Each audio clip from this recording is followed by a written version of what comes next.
Olá, meu nome é Gabriel, eu sou tricolor e eu até daria bom dia, boa tarde, boa noite, qualquer horário que você esteja assistindo isso, mas não é um bom dia, boa tarde ou boa noite. Depois, para nós, isso para nós tricolores, né, que sofremos essa derrota pro Vasco, porque além da derrota, você teve tiveram outros problemas mais sérios que imputam no futuro do clube. E eu quero discutir sobre eles um pouquinho no vídeo de hoje. Vamos lá então?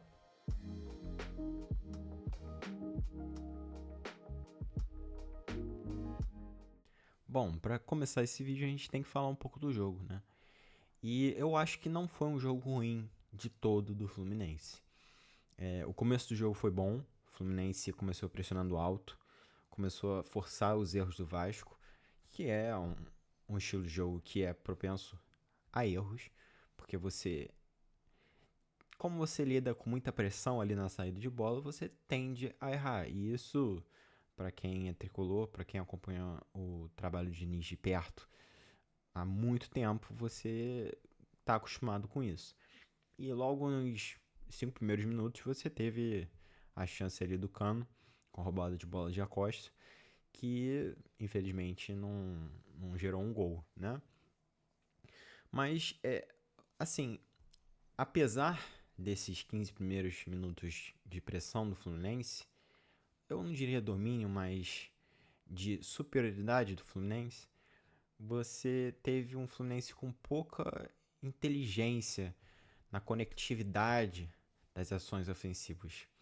Muita dificuldade na tomada de decisão de passes, muita dificuldade no entendimento dos jogadores de na hora de subir, na hora de ficar, na hora de tocar, na hora de parar para receber. Um desconectamento ali de. Uma desconexão, essa é a palavra correta. É uma desconexão entre os jogadores que acabaram tornando o jogo disfuncional. Eu não acho que isso seja um problema gravíssimo, porque você está no início de um novo trabalho e quando você tem o início de um novo trabalho, você tem a introdução de novas ideias, isso claramente afeta os jogadores nas escolhas deles. Mas após o primeiro gol do Vasco, que foi um achado, porque o Vasco não estava afetando o Fluminense. Pouquíssimo agredia o Fluminense. Mas o Ryan, que, assim, total mérito do Ryan, ele só faz gol se você chutar gol e só desvia se ele te tentar chutar para desviar, né? Então, é mérito dele, um azar do Fluminense, gol do Vasco. E mesmo tomando gol, o Fluminense continuou jogando da mesma forma que estava jogando e o Vasco procurou se encontrar no jogo, mas nada muito coletivo. Você tinha uma ação individual ali do meio-campo do Vasco de dois jogadores, Cauã Barros e Felipe Coutinho, que, assim, foram fora de série. Os dois jogaram muita bola, principalmente o Felipe Coutinho. Ele estava ditando o ritmo do meio de campo, engoliu o Acosta, o Martinelli e o Hércules. Cauã Barros foi um cão de guarda ali, sempre procurando roubar bolas, pressionando as jogadas, pressionando os erros, causando erros do Fluminense. Quando a gente vai falar do segundo tempo, o Fluminense começou do mesmo jeito, pressionando, afiado na pressão ali da saída de bola do Vasco. Só que desses erros de pressão, que foi o do Freitas, né? Que ele tenta fazer o bote, ele não faz o bote, ele não faz a falta, você acaba dando campo pro Vasco. E aí a bola cai pro Ryan, e aí, né? Não tem muito o que fazer. Ryan chuta pro gol e o Fábio falha. O Fábio é um grande goleiro. O Fábio tem méritos e créditos infinitos com o clube. Mas a gente tá aqui para falar a verdade, analisar a realidade, né? E o Fábio falhou. Acontece. Ele até faz uma defesaça no rebote, mas acaba sobrando pro Nuno e ele faz o gol. Mérito do Vasco, mesma coisa. mérito do Ryan de acreditar e chutar, e falha do Fábio, azar do Fluminense. Mas a partir do segundo gol, não foi a mesma coisa que o primeiro. A partir do segundo gol, o Fluminense desistiu. E as substituições que eram para ter sido feitas antes, já que não foi a escalação ideal do Zubeldia, elas, quando foram feitas no desespero para ver se mudava o jogo logo de um cara. Porque eu sabia que ele não ia mudar no intervalo. Porque apesar do Cano tá assim, terrível, tá numa fase tenebrosa, ele não ia tirar o Cano no intervalo, porque é uma... Quando você tira um jogador no intervalo já, você tá indicando que você ou tem um problema com ele, no caso, problema físico, desgaste, ou você, assim, você tá dizendo pro jogador, você não serve, não tem como você jogar. Então eu acho que ele daria aqueles primeiros minutos pro Cano, os 10, 15 primeiros minutos. Foi justamente nesse período que o Vasco faz o segundo gol e acaba com a moral do Fluminense. Então, qualquer substituição a partir daí já seria um problema pro time se organizar.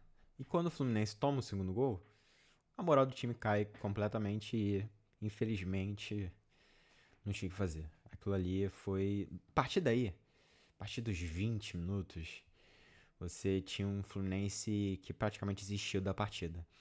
Porque, assim, agora eu vou entrar no Zubeldia. O Zubeldia errou na escalação. Ele tinha ter começado com o John Kennedy, porque o Cano não merece a titularidade do time há muito tempo. No caso, pra mim, o Cano não é pra ser titular do Fluminense desde antes de ele se lesionar. Eu já via com muitos maus olhos a titularidade do Cano, porque pra mim era um jogador que tinha finalização ainda, mas errava muito em todos os outros aspectos, todas as outras fases do jogo ofensivo do Fluminense e defensivo. O Fluminense dependia muito que a bola sobrasse em posição de finalização por Cano, para ele concluir o gol. E ele também tinha um companheiro ali que botava ele na cara do gol e tinha, basicamente atraía toda a marcação para ele e deixava o Cano muito mais livre, que era o Arias. O Fluminense não tem mais o Arias há muito tempo. E o Cano continua tendo muita oportunidade de jogar, que, assim, na Série A do Campeonato Brasileiro, infelizmente, não funciona. E o outro erro do Zubeldia não foi nenhuma questão de colocar um jogador errado, foi no posicionamento desses jogadores, que foi do Canóbio e do Serna. O Serna foi colocado na ponta esquerda e o Canóbio na ponta direita. Para mim tinha que ser ao contrário. Serna na direita e Canóbio na esquerda. E o porquê disso? Na lateral direita do Vasco, você tinha o Paulo Henrique, que é um dos jogadores mais rápidos do Campeonato Brasileiro. Se não, o mais rápido. O cara é simplesmente incrível nessa condição. Ele é um cara que não cansa, que tem uma velocidade e uma aceleração muito grande. Então você botar o Serna, que tem justamente suas qualidades em aceleração e velocidade, para ir para o embate com um cara que tem justamente essas qualidades, até melhor que o Serna nessas qualidades, você tira toda a vantagem do jogador em cima do marcador. E no lado oposto, você tinha um Piton, que não é nem perto de ter essa velocidade. É muito mais lento. Tinha dificuldade até de acompanhar o Canóbio. Então, se você invertesse as pontas e botasse o Serna pro lado que ele tem mais facilidade até de formar jogadas, porque por esse destro, ele vai no fundo com mais facilidade. Ele não é um cara que vai cortar para dentro e chutar. Ele não tem essa qualidade. O Serna não chuta bem de longe. Quem vai fazer isso seria o Riquelme, seria o Keno. Mas o Serna ele não tem essa habilidade. A melhor qualidade dele é para ele em linha de fundo, cruzar com a perna boa dele, que é a direita. E ele, estando sendo defendido pelo Piton, ele teria muito mais facilidade disso. Tanto que logo no primeiro lance, que quando o Kenobi é substituído pelo Ken e eles invertem, o Serna vai para a direita e o Ken vai para a esquerda, primeira chance que você tem que do Serna ser lançado em velocidade, ele ganha do Piton e faz um cruzamento. E parando um pouco de falar da parte técnica e tática do jogo, a gente tem que falar um pouco da parte anímica.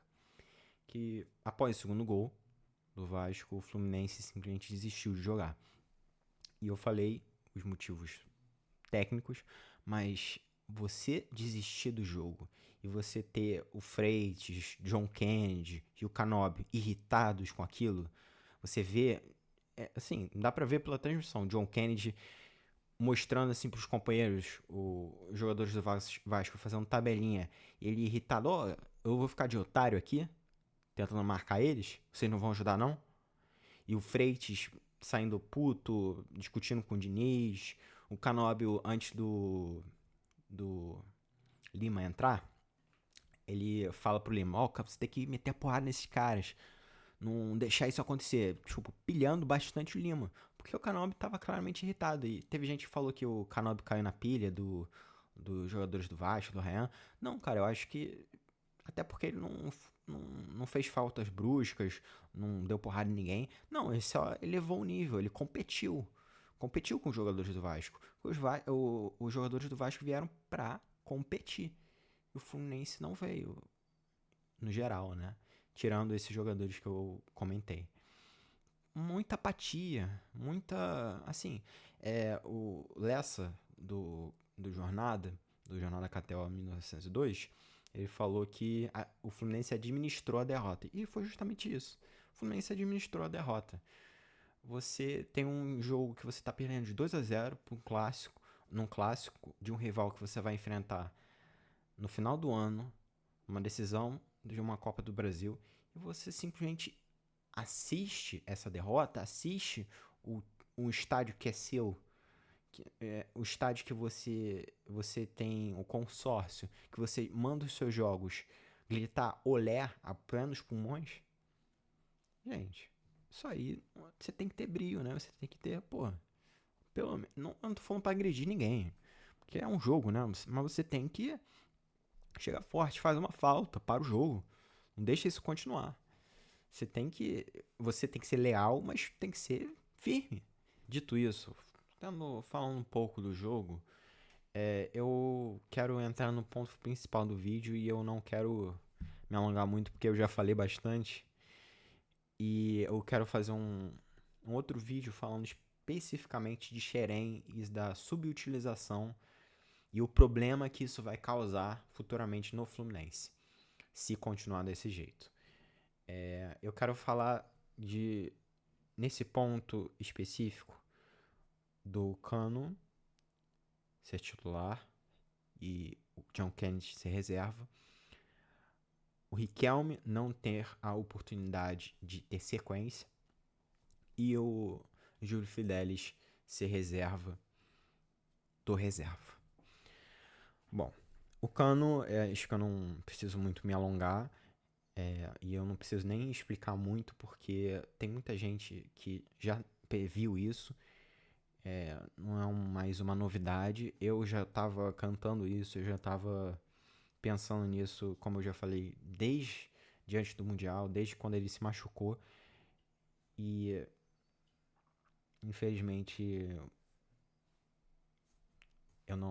eu acho que demorou demais. Assim, chegou ao ponto de ter gente que tá cogitando nas redes sociais, cogitando vaiar o Cano, para ver se o Zubeldia, a diretoria acordem e falam assim, não, cara, a gente tá queimando o nosso ídolo, o ídolo histórico do Fluminense. Pode ser não ser o seu ídolo pessoal, mas ele é um ídolo histórico do Fluminense. Você, nesses momentos, é a questão. Você tem que proteger o ídolo, separar o ídolo do jogador e proteger o ídolo. O jogador você critica, o ídolo você protege. E você tem que tirar o Cano de campo e deixar o John Kennedy florescer. Ele tem que tem que jogar. O John Kennedy, desde que voltou, os relatos que a gente recebe são de estar sempre ser um dos primeiros a chegar no CT, tá treinando, tá se dedicando. Quando entra bem. Então, cara, assim, você tem que dar a oportunidade do talento florescer. Porque o John Kennedy tem muito talento, tem talento de sobra. O que a gente tinha ressalva em relação a ele era o extracampo. Quando ele cuida do extracampo, cara, só sobra lapidar o talento. Gente, é perder uma oportunidade de ouro. Mesmo que você não pense nele pro futuro do Fluminense, agora que ele tá tendo esse comprometimento, gente, não pode perder essa oportunidade. Você vê, por exemplo, com o Palmeiras, você tem o Vitor Roque, né? No início, o Vitor Roque tava horroroso. Deram até apelido de Vitor Nhoque, né? Porque não tava jogando nada, se embolava com a bola. Teve uma participação no Mundial, na Copa do Mundo de Clubes, muito ruim. E você vê o que ele tá fazendo hoje em dia. Custado até para a seleção brasileira. Por quê? Porque você dá tempo ao talento. Você dá tempo ao jogador que tem esse talento para mostrar, desenvolver. Explorar o talento dele dentro do jogo. Porque é muito diferente você desenvolver esse talento num ambiente controlado, que é o centro de treinamento, e um jogo. No centro de treinamento, você tá com os mesmos caras todos os dias. Você tipo, o freio de mão é puxado um pouco, não é a mesma intensidade de um jogo, não é a mesma coisa, não são as mesmas situações. É uma simulação, não é a mesma coisa. No jogo, você tem as vivências, você consegue botar em prática de verdade, você consegue entender aquilo que o treinamento te ensina. Se você não der a oportunidade daquilo ali florescer, você não vai ter nunca um jogador da base com esses talentos. Na verdade, nunca, mas você vai ter um ou outro que vai conseguir desenvolver e explodir. E quando às vezes você tem esse jogador que mostra isso de cara com poucos minutos que tem, você não dá a oportunidade desse jogador florescer, como é o caso do Gil Fridelis, que por acaso o Gabriel Amaral, ele fez um vídeo que recentemente, acho, ontem ou hoje, que o empresário do Júlio Fidelis já recebeu sondagem de 2 clubes, sendo o Botafogo e um outro da Série A do Campeonato Brasileiro. Complicado, né? E isso a gente não falando do Riquelme, né? Do Riquelme, que é um jogador que tem muito talento num contra um, que você, num jogo do Zubeldia, que é associativo, que é muito, lembra muito Guardiola, né? Que você joga no ponta, você tenta agir com alguma coisa ali na ponta. Se não rolar nada, você reseta o jogo e joga de novo no ponta. Isso aconteceu no jogo contra o Botafogo muito bem. Ele estava jogando no ponta, volta e joga de novo. Você tenta essa associação do ponta. E como ele falou, né? O ponta é aquele negócio de opostos, né? Você tem um ponta que tem mais qualidade de drible, um contra um, e você vai ter um ponta mais de força, velocidade. E por isso que eu não entendo muito a escalação dele, você botar 2 pontas de força. Quando você bota esses 2 pontas, você meio que limita as opções de jogo. Porque você fica unidimensional, né? Você tem as 2 pontas atacando do mesmo jeito, fica fácil do time adversário marcar, né? Porque mesmo se você inverter os pontas, você vai ter o mesmo tipo de jogo. Então, assim, eu acho que isso mostra muito que o Zubeldia veio no intuito de, tipo, agradar o ambiente do clube, dos jogadores, ao invés de tomar decisões que precisam ser tomadas. Que no caso seriam bancar alguns medalhões e dar oportunidade para os jovens, porque os jovens querem demonstrar trabalho, querem demonstrar serviço, tem oportunidade, e mesmo que se ele falhar, ele tem a oportunidade de ensinar, porque a falha é uma oportunidade de aprendizado. E se você protege mais o jogador, ele não aprende, porque ele não vai ter oportunidade de errar. Então, assim, é muito complicado essa fase do Fluminense. E isso aí precisa ser ajustado para agora, porque a partir de agora a gente está numa contagem regressiva para a semifinal contra o Vasco. A gente está numa contagem regressiva para ter a oportunidade de jogar a Libertadores ano que vem. Então, que é uma competição muito importante de ser jogada todo ano. Então, eu acho que o Fluminense ele precisa entender o clube que ele é, um clube formador que precisa dar oportunidade aos seus jovens, precisa dar oportunidade aos seus talentos. E não está fazendo isso por detrimento de agradar o grupo, agradar os líderes do grupo. Nesse caso, para mim, aparece muito Guga, Germancano e Keno. Bom, eu não quero me alongar demais, mais do que eu já me alonguei, e eu vou deixar um próximo vídeo programado que eu vou falar sobre a subutilização de Xerém, que é a base do Fluminense, para aqueles que não sabem, e o que isso impacta no futuro do clube, que é uma coisa que me preocupa. Esse foi o vídeo. Se você concorda, discorda, deixe aí nos comentários. Você, por favor, faça o favor de se inscrever, de curtir e de compartilhar o canal com seus amigos. Eu aqui faço análise do Fluminense, tenho, tenho pretensão de fazer análise de futebol no geral, de outros clubes, e de MMA e de lutas. Eu sou um canal que sou bem voltado para o esporte. Grande abraço e tamo junto.